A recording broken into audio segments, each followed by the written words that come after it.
Maximian shared the imperial power with his co-emperor and friend Diocletian. Appointed as Augustus in the West, Maximian played a crucial role in stabilizing and defending the empire against various internal and external threats, including revolts and barbarian invasions. His reign was marked by significant military campaigns and the consolidation of imperial power, contributing to the broader reforms of the Tetrarchy system initiated by Diocletian, which aimed to bring greater efficiency and stability to the empire. Producing these videos requires significant time and effort. If you're able and willing to support our work, we've set up a Patreon page and opened up YouTube memberships. Your support would mean the world to us. To those who have already joined, our sincerest thanks.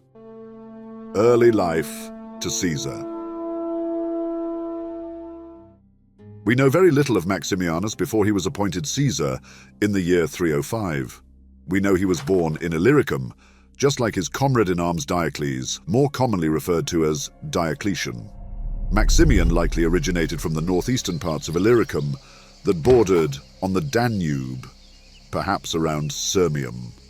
Of his parents, we know nothing, except that they were probably cowherds. The year of Maximian's birth is also uncertain. At the time of his appointment as Caesar, he was described by Lactantius as adolescens, a term used for a young man between 18 and 30 years old. So he was perhaps born around 250 AD. He joined the Roman army and made a name for himself. According to Lactantius, advanced through the ranks at lightning speed.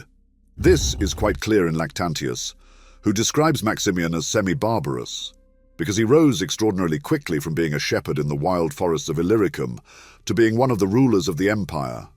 He seems to have been uneducated and preferred action to thought. The 4th century historian Aurelius Victor described Maximian as a colleague trustworthy in friendship, if somewhat boorish, and of great military talents. He likely served with Diocletian under the emperors Aurelian and Probus, and probably participated in the Mesopotamian campaign of Carus in 283, and attended Diocletian's election as emperor on the 20th of November, 284, at Nicomedia. Once Carinus had been defeated, Maximian was swiftly appointed to Caesar and the heir apparent by Diocletian at Mediolanum in July 285. This likely means that the two men were long-term allies, that their respective roles were pre-agreed, and that Maximian had probably supported Diocletian during his campaign against Carinus, but there is no direct evidence for this. As Caesar, Maximian was sent to Gaul to secure the border on the Rhine against constant Germanic attacks and to control the so-called Bagaudae revolt. Very little is known about the Bagaudae and this revolt. The 4th century historian Eutropius described them as rural people under the leadership of Amandus and Aelianus, while Aurelius Victor called them bandits. Some modern historians suggest that they were more than peasants, seeking either Gallic political autonomy or revolting soldiers angry over the recently deposed Carus, who was a native of Gallia Narbonensis. In this case, they would be defecting imperial troops, not brigands. Although poorly equipped, led and trained, and therefore a poor match for Roman legions, Diocletian certainly considered the Bagaudae revolt a sufficient threat to merit an emperor to counter them. The details of the campaign are sparse, but Maximian performed well because in the following year, Diocletian appointed him Augustus of the entire West, with Italy, Latin North Africa, Spain, Gaul, and Britain as his area of responsibility. In theory, the Roman Empire was not divided by the dual imperium. That is to say, Maximian's territory was not granted independence from the Roman Empire, nor were there now two Roman empires. Imperial propaganda insisted on a singular and indivisible Rome. Though divisions did take place, each emperor had his own court, army, and official residences, these were matters of practicality, not substance. The co-emperor. Shortly after Maximianus's appointment as Augustus, Diocletian proclaimed himself and his fellow emperor Iovius, or Jupiter, and Herculius, respectively, probably on the 21st of July, 287. This new nomenclature was an indication that the two emperors had Jupiter and Hercules as their ancestors and had been entrusted with the imperial authority by them. This also illustrates the relationship between the emperors. Maximian was clearly in a subordinate position in relation to Diocletian. Hercules is Jupiter's divine assistant and son, just as it is Maximian's task to assist Diocletian. While putting down the Bagaude revolt, the Burgundians and Alemanni had forded the Rhine and invaded Roman territory, forcing Maximian to react and counter the invaders. The first army was left to die of disease and hunger, while Maximian intercepted and defeated the second. He then established a Rhine headquarters in preparation for future campaigns, either at Moguntiacum, Augusta Treverorum, or at Colonia Agrippina. With most of Gaul and the Rhine frontier pacified, one major issue persisted. The English Channel still suffered from Frankish and Saxon piracy. Maximian appointed Carausius to command the channel and to clear it of raiders. Carausius fared well, and by the end of 285, he was capturing pirate ships in great numbers. However, Maximian soon heard that Carausius was waiting until the pirates had finished plundering before attacking and keeping their booty himself, instead of returning it to the population at large or into the imperial treasury. Maximian ordered Carausius's arrest and execution, prompting him to flee to Britain.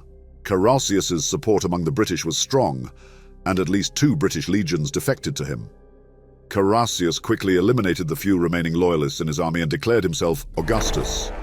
Maximian could do little about Carausius at this time, as he lacked a fleet, which he had granted to Carausius. As a result, Maximian focused on the tribes along the Rhine. Maximian believed the Burgundian and Alemanni tribes of the Moselle-Vosges region to be the greatest threat, so he targeted them first. He campaigned using scorched earth tactics, laying waste to their land and reducing their numbers through famine and disease. After the Burgundians and Alemanni, Maximian then moved against the weaker tribes in the area, which he cornered and defeated in a single battle. He fought in person, riding along the battle line until the Germanic forces broke. Roman forces pursued the fleeing tribal armies and routed them, and the Rhine was firmly secured by the end of 287.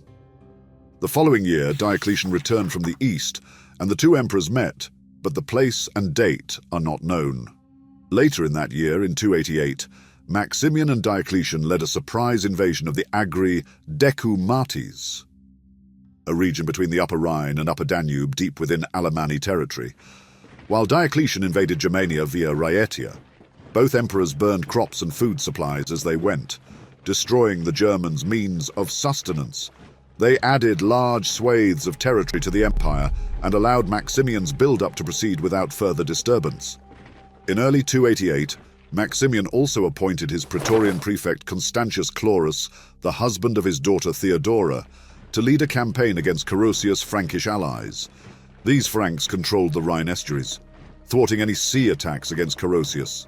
Constantius moved north through their territory, wreaking havoc and reaching the North Sea. The Franks sued for peace, and in the subsequent settlement Maximian reinstated the deposed Frankish king, Genobaudes. Genobaudes became Maximian's vassal and, with lesser Frankish chiefs in turn, swearing loyalty to Genobaudes. And with that settlement, Roman regional dominance was assured. Maximian had been able to secure a fleet, perhaps by taking ships from the Franks or building a big enough fleet. And with the Franks dealt with, Maximian turned his focus towards Carausius. The following year, 289, Maximian prepared to launch a seaborne invasion of Britain and defeat Carausius once and for all. But the plan failed. Perhaps the fleet was lost to a storm. With this apparent catastrophic failure, Diocletian and Maximian met at Mediolanum. They discussed matters of politics and war in secret, and they may have considered the idea of expanding the imperial college to include 4 emperors. From Britannia to Africa.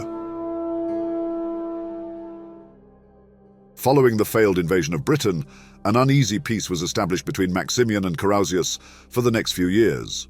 But Maximian and Diocletian were unhappy with the situation in Britain and the northern coast of Gaul, and, perhaps remembering how well Constantius had fared against the Franks in previous years. So on the 1st of March of 293, he was appointed Caesar under Maximian, and Galerius was soon appointed Caesar under Diocletian. expanding the imperial college to 4. Constantius was to campaign against Carausius, and by the end of that year, Carausius' forces were all expelled from northern Gaul.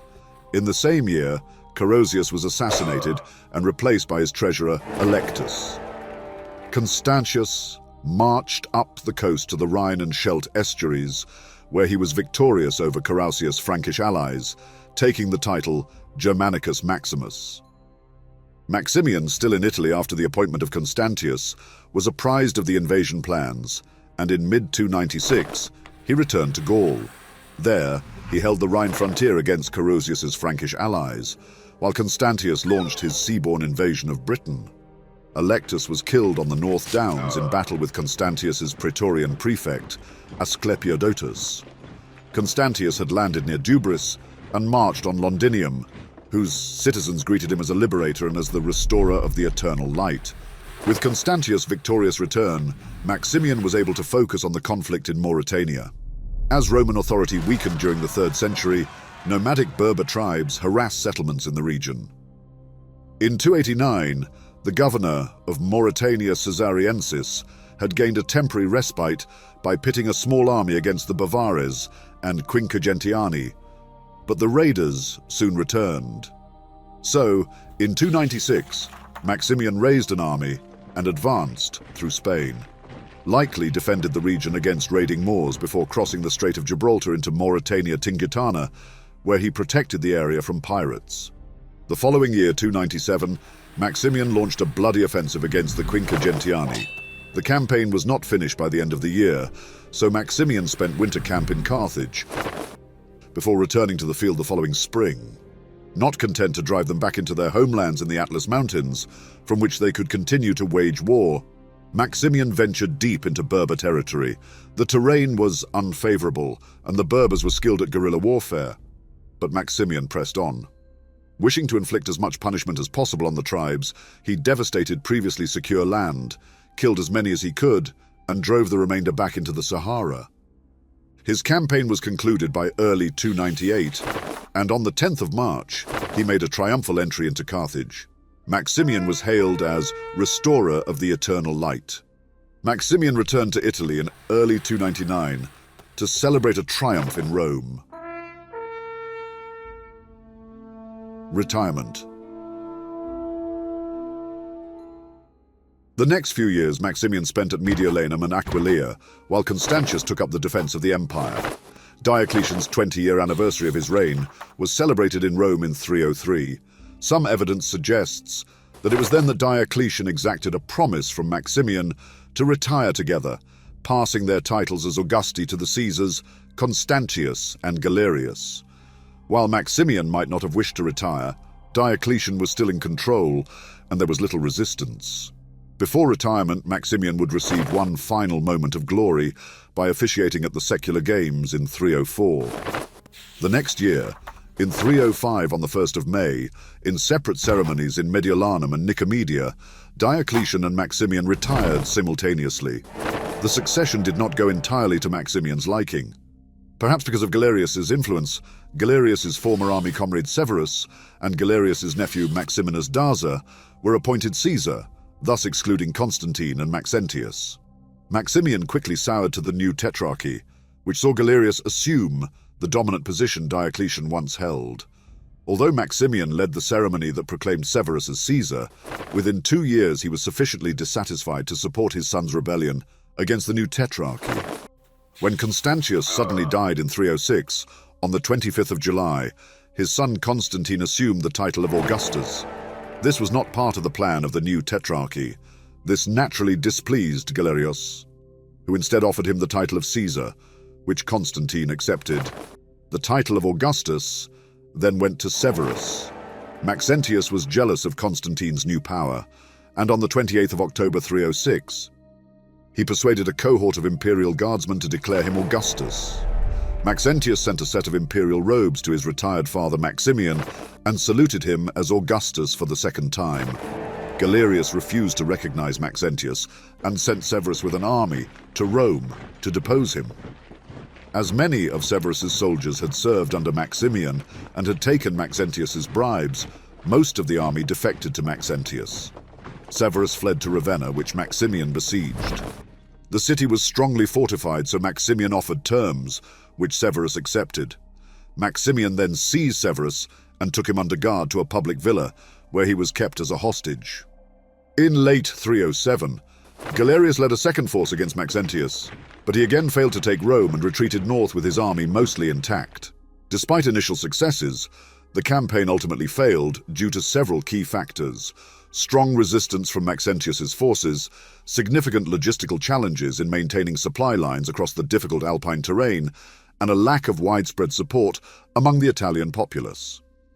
Additionally, Galerius faced the difficulty of sustaining a prolonged military effort far from his eastern base of power. These combined obstacles forced Galerius to withdraw his forces, leaving Maxentius in control of Italy and Rome. While Maxentius built up Rome's defenses, Maximian made his way to Gaul to negotiate with Constantine. A deal was soon struck, in which Constantine would marry Maximian's younger daughter Fausta and be elevated to the rank of Augustus in Maxentius's secessionist regime. In return, Constantine would reaffirm the old family alliance between Maximian and Constantius and support Maxentius's cause in Italy, but would remain neutral in the war with Galerius. The deal was sealed with a double ceremony at Augusta Treverorum in late 307, at which Constantine married Fausta and was declared Augustus by Maximian. At this point, there were 4 Augusti at once in the empire. Maximian returned to Rome in the winter of 307, but soon fell out with his son, and in early 308 challenged his right to rule before an assembly of Roman soldiers. He spoke of Rome's sickly government, disparaged Maxentius for having weakened it, and ripped the imperial toga from Maxentius's shoulders. He expected the soldiers to recognize him, but they sided with Maxentius. Afterwards, Maximian was forced to leave Italy in disgrace. On the 11th of November, 308, to resolve the political instability, Galerius called Diocletian and Maximian to a general council meeting at the military city of Carnuntum on the Upper Danube. The key outcomes of the Conference of Carnuntum included the appointment of Licinius as Augustus to oversee the Danubian provinces, an attempt to reassert the authority of the Tetrarchy and stabilize the western regions. The conference also reaffirmed Galerius's position as senior Augustus in the east and sought to marginalize Maxentius.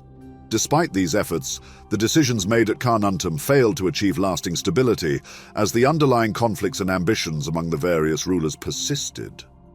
Maximian was forced to abdicate again, formally relinquishing any remaining claims to power. The conference did not recognize Constantine as Augustus. Instead, he was confirmed as Caesar. In early 309, Maximian returned to the court of Constantine in Gaul. Both Constantine and Maxentius refused the terms of the Conference of Carnuntum and to be placated with the titles of sons of the Augusti, and both retained their self-proclaimed status as Augusti. While Constantine was conducting a campaign against the Franks, Maximian was to guard the south and was stationed at Arelate.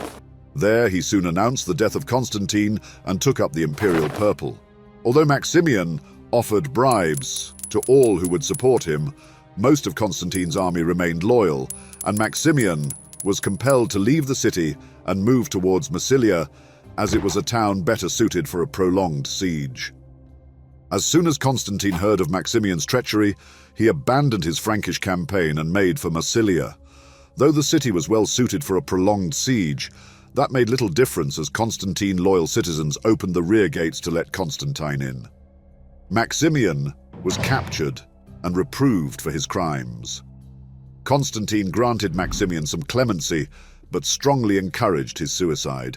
So in July 310, Maximian hung himself, a tragic end to a once powerful emperor who always played second fiddle to a stronger man. Final thoughts. Maximian effectively defended the Western Roman Empire, notably repelling Germanic tribes like the Alemanni and suppressing internal revolts such as the Bagaudae in Gaul and Carausius's rebellion in Britain. His military campaigns were crucial in maintaining the empire's stability and security. He played a vital role in the establishment of the Tetrarchy alongside Diocletian. This system divided the empire into 4 parts, improving governance and response to threats. While Diocletian spearheaded these reforms, Maximian's effective governance of the Western Empire was essential to their initial success. Maximian was respected by his troops and subordinates due to his military background and hands-on leadership approach. His collaboration with Diocletian showcased his ability to work cooperatively and maintain a shared vision for the empire. Maximian faced significant challenges, including political instability following Diocletian's abdication in 305 AD, but his failure to accept the new power dynamics led to his return from retirement to support his son Maxentius against Galerius, and then Constantine led to further conflict and his eventual forced suicide in 310 AD. Maximian's legacy is mixed. His military successes and contributions to administrative reforms are notable, but his later political missteps and inability to maintain his influence during the empire's turbulent period overshadow some of his achievements. But through his daughters, Maximian was grandfather or great-grandfather to every reigning emperor from 337 to 363. Thanks for watching the video. Like and subscribe if you find the content informative, and support us on Patreon or with a YouTube membership if you have the means. The next video will be on Galerius.